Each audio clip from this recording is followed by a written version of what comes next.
ஒரு வெறித்தனமான celebration sir இது.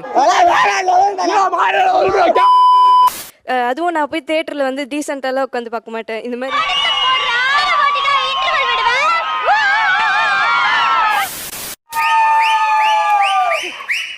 காண்டாவது எனக்கே ஆக்சுவலா ஒரே இரிட்டேட்டிங்கா இருக்கு. விடக்கூடாது மாப்ள, விடக்கூடாது. படத்துக்கு போகணும் அப்படின்னா ஒரு ஃபேமிலியோட போகணும் அப்படின்றது தான் எல்லாரும். அத நாங்க விட மாட்டோம். மண்டைய உடைச்சு அவங்க மானத்தை வாங்கிடுவோம். அது ஃபர்ஸ்ட் டே ஃபர்ஸ்ட் ஷோ போறத பத்தி தப்பே கிடையாது சார். சரிங்க, அது மட்டும் முடியாது. அதாவது உங்களுக்கு FDFS போகணும், அதை இவங்க டிஸ்டர்ப் பண்றாங்க. ஆமா கண்டிப்பா. இப்ப எங்க உயிரை வாங்குறீங்க. இன்னும் என்னலாண்டா பண்ணீங்க? இப்ப அப்ப நீங்களும் ரசிகர்கள் தான். FDFS பார்க்கணும் 4 நாள் கழிச்சு பார்த்தா என்ன? அவ்வளவு வெறி மாப்பிளைக்கு இல்ல உங்களுக்காக தான் மாமா.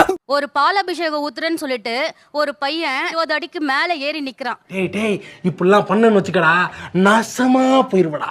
என் புள்ள வந்து ஒரு 15-20 அடிக்கு மேல ஏறி நிக்கிறானா எனக்கு எவ்வளவு ஒரு பதட்டம் இருக்கும். நிறுத்தணும், எல்லாத்தையும் நிறுத்தணும்.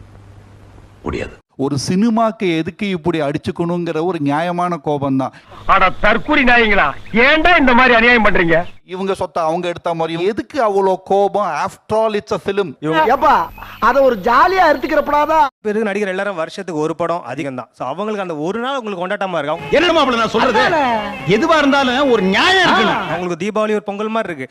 அவங்களுடைய தலைவர் படம் வருதுன்னா அன்னைக்கு அதுதான் உங்களுக்கு தீபாவளி பொங்கல். இந்த லொள்ளு தானே வேண்டாங்கிறது. என்னங்கடா உங்க ஆட்டம்? இவங்க எல்லாருமே எனக்கு எப்படி தோணுதுன்னா இவங்க எல்லாருமே நிறைய அறியாமையில இருக்காங்க அப்படின்னு தோணுது. மிஸ்டர் தர்மலிங்கம், என்ன நீங்க ரொம்ப இன்சல்ட் பண்ணிட்டீங்க. உங்களுக்கான வேலைகள் இன்னும் 1000 வேலைகள் இருக்கு. இது உங்களோட வேலையா நான் பார்க்கவே இல்லை. ஒரு அறிவிட்டவனே, நம்மளுக்கு இவ்வளவு வேலை இருக்கு. இதான் வேலையாடா? வேலை கிடக்குது வேலை. தினசரி 24 மணி நேரத்துல 20 மணி நேரம் எல்லாம் ஏதாவது ஒரு விதத்துல விரையும் பண்ணிட்டு தான் இருக்கும். நீங்க யாரோ வண்டி ஓடிக்கிட்டு இருக்கு. வண்டியில ஓடி இருக்கா? அப்ப என்ன வாங்க காசர்ல? படம் பார்க்குற 3 மணி நேரத்தை மட்டும் ஏன் சொல்றீங்கன்னு தெரியல. கரெக்டா பேசுறான்டா. எனக்கு எது பொழுது போதெல்லாம் நான் பண்ண முடியும். அந்த ஆத்மாக்குன்னு ஒரு ஆசை இருக்கு, கனவு இருக்கு, வாழ்க்கை இருக்கு. அந்த வாழ்க்கையை அது வாழ்றதுக்கு நம்ம சப்போர்ட் பண்ணணும். பொழுதுபோக்கு மட்டுமே, வெறும் பொழுதுபோக்கு மட்டுமே நோக்கமா வச்சவன் எவனும் உருப்படாதே இல்ல. என்ன பச்சிக்கிட்டு இருக்கா?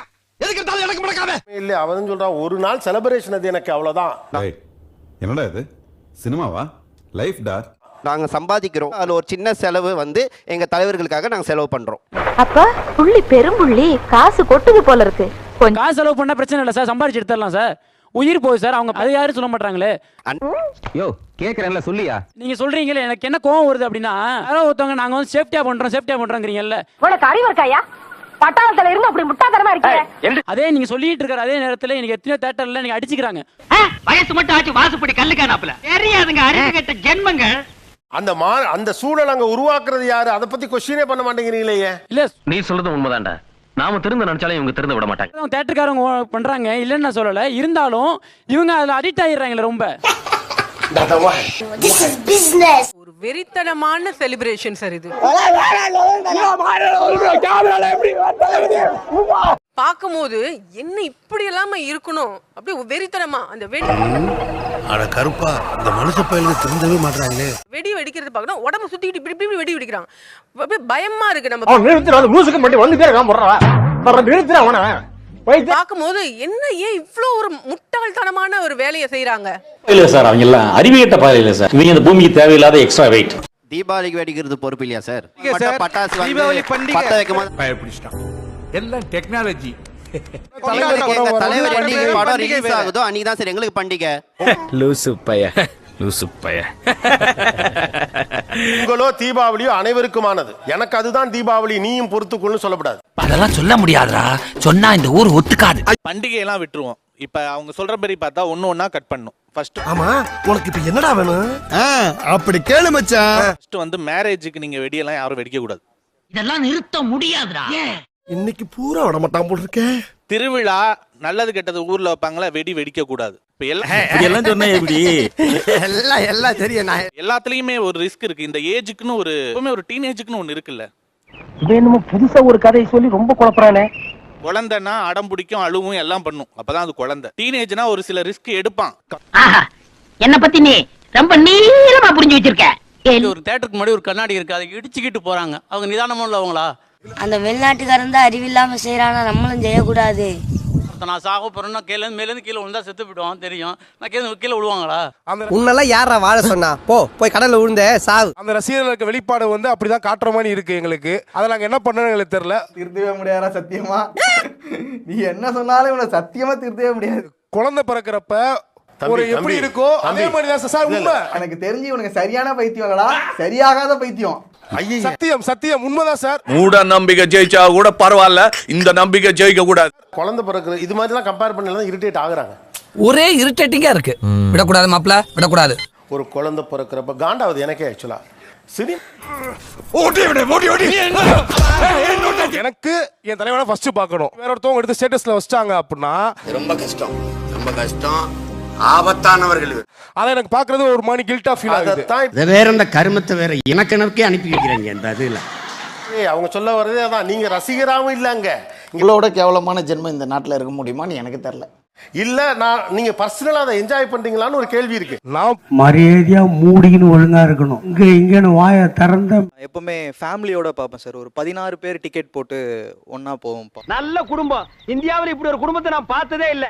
எல்லாருமே கூட்டு போயிரும், தாத்தா பாட்டி முத கொண்டு FDFSK எல்லாருக்குமே. இந்த மயத்துக்கு தான் நான் அத்தனை வாட்டி கேட்டேன், எங்க கூட்டின்னு போறீங்க, எங்க கூட்டின்னு போறீங்க. வந்துட்டு ஃப்ரெண்ட்ஸோட ஜாலியா கத்தி ஒரு வைபே நல்லா இருக்கும். என்ன பேச்சு பேசுற பாத்தியா? ராடி மாதிரி என்னடா அது? ஃப்ரெண்ட்ஸ் கூட போறதே. அதுவும் நான் போய் தியேட்டர்ல வந்து டீசென்ட்டாலாம் உட்காந்து பார்க்க மாட்டேன். மேல சப்பாங்கல் போட்டு ஸ்கிரீன்ல வந்துட்டு நம்மளுக்கு பிடிச்சவங்கள பார்க்கும்போது ஒரு வைப் வரும். அதுக்குள்ள அம்மன் கோவில்ல சாமி வந்தவ மாதிரி இந்த ஆட்டம் ஆடுறாளுங்க. வந்து ரொம்ப ஜாலியாவும் இருக்கும். ஃப்ரெண்ட்ஸ் கூட பார்க்கறது இன்னும் ரொம்ப கம்ஃபர்ட்டா இருக்கும். இவளுகளை கட்டிக்கிற போறவங்களை நினைச்சு பாரு. வேணுமுண்டா சிரிக்கணும், வேணாமுண்டா அழுகணும். அதை பார்த்த உடனே இந்த வைப் அந்த கிடைச்சிடும். வைப் வரும், அப்படியே வெறித்தனமா வரும். இது நல்லா இருக்கு. நல்லா இருக்கு. அப்படியே போடு. அப்படியே வா. என்ன கத்துவீங்க, எப்படி இருக்கும் அந்த வைப், அந்த FDFS ஃபீலுக்காக கேக்குறேன்.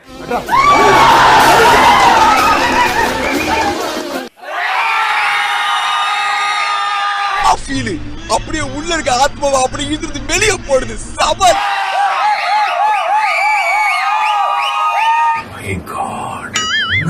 என்ன பண்ணிருக்கீங்க? Mind blowing. ஏமா நல்லா பெத்து வச்சிருக்கங்கம்மா புள்ளைய. முதல்ல கல்யாணம் பண்ணு. இதுதான் சார் எனக்கு கோவம் வருது எங்களுக்கு. ஏன் என்னாச்சு? ஒய்யால நீ எங்க கையாலாண்டா மறறா போற? அவன் வருதுன்னா நான் காசு கொடுத்து படம் பார்க்க போறேன் சார். அந்த இடத்துல எனக்கு டிஸ்அவுட் சார் இருக்குல்ல. அலுப்பு இருக்க தாங்க முடியல போச்சு. 22 வயசுல இந்த சத்தம் போட்டு பார்த்தா தான் என்ன உங்களுக்கு வலிக்குதுடா.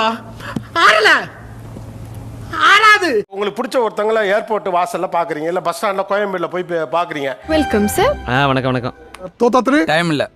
நேரா போய் கை குடிச்சு வாங்கன்னு கூப்பிட்டு வருவோம். எல்லா மனுஷனா இருந்தா அதான் செய்வான். இல்ல நீ செய்யறது கடவுளுக்கே அடுக்காது. நெஞ்சில கைய வச்சு சொல்லு.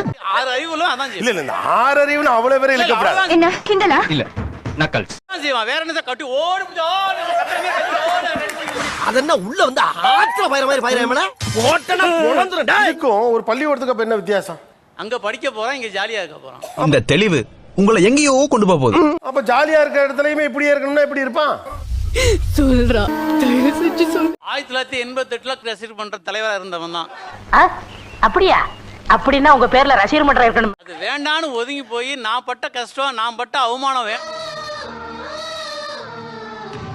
வேணாங்கிறதுனாலதான் உங்களுக்கு நான் என் மேலே நானே கோவப்பட்டு ரசிகராக எனக்கு நானே வச்சுக்கிட்ட பண்ணணும்னு சொன்னா சித்தப்பா பெரிய பண்ணலாம் சொல்லுவானு உருப்படாது பைய. முதல்ல கஷ்டமா தான் இருக்கும், அப்புறம் பழகிடும். சினிமா தியேட்டர் சுத்திக்கிட்டு போஸ்டர் ஒட்டிக்கிட்டு இருக்கான்.